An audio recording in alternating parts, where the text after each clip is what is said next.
The screen is cloaked in near black and white, cold, desaturated tones, shadows stretching deep into the corners. A slow, haunting soundtrack begins to whisper through the silence, setting the tone for what is to come. Night 1 begins as the alarm clock flashes 3:17 a.m., casting an icy glow on the darkened ceiling of the bedroom. I sit up suddenly, my heart pounding, feeling that the room is somehow wrong, as if unseen eyes are watching me. I dismiss the feeling, telling myself it's only stress, and lie back down, trying to ignore the shadows flickering at the edge of my vision.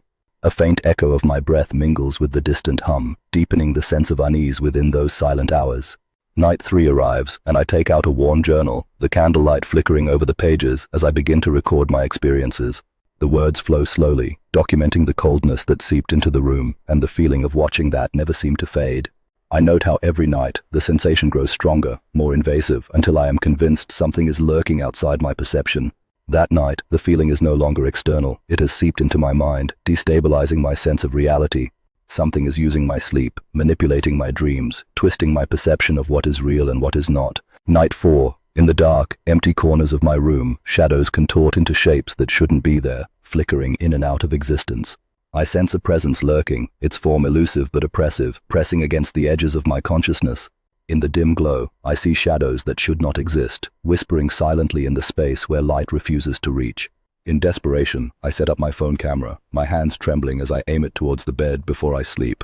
Come morning, I watch the footage, my breath catching as I see myself sit up at 3:17 a.m. staring directly into the lens.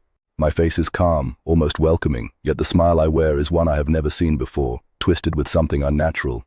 The grainy VHS overlay makes the scene even more surreal, as if time itself is warping around what I recorded.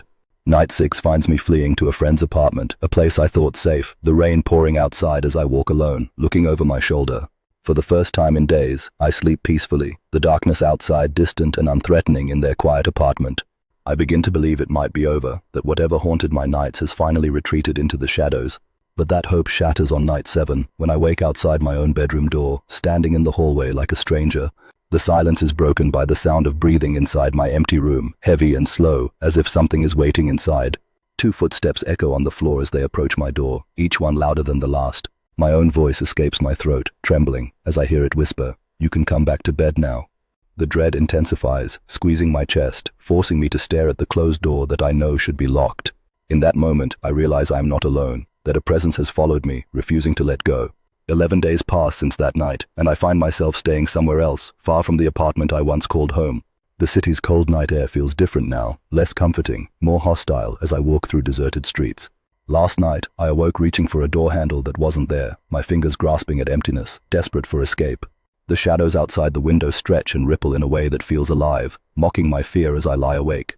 The haunting presence persists, the memory of those nights etched into my mind like scars I can't heal. The dark, slow-burn atmosphere continues to suffocate me, knowing it's only a matter of time before it finds me again. Each night, the darkness seems thicker, the shadows deeper, wrapping around me with ever-increasing intensity. My journal remains clutched in trembling hands, trying to make sense of the unexplainable, the unthinkable. The deep, echoing hum of the soundtrack underscores the mounting helplessness I feel, unvoiced and uncontainable. Night after night, I listen to every whisper and footstep that inhabits my mind, desperate for answers.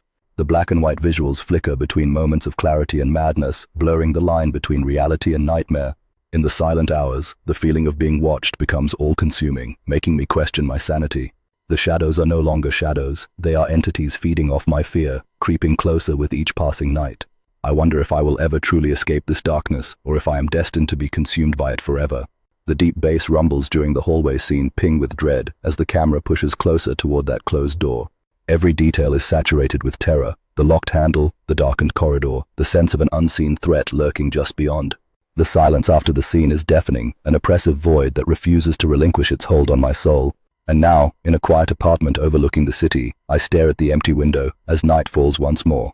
The scene gradually fades to black, leaving only the echo of what I've experienced, a testament to the darkness that persists. On the final note, the screen remains black, silent but heavy with unspoken fear, a mark of the journey I have endured.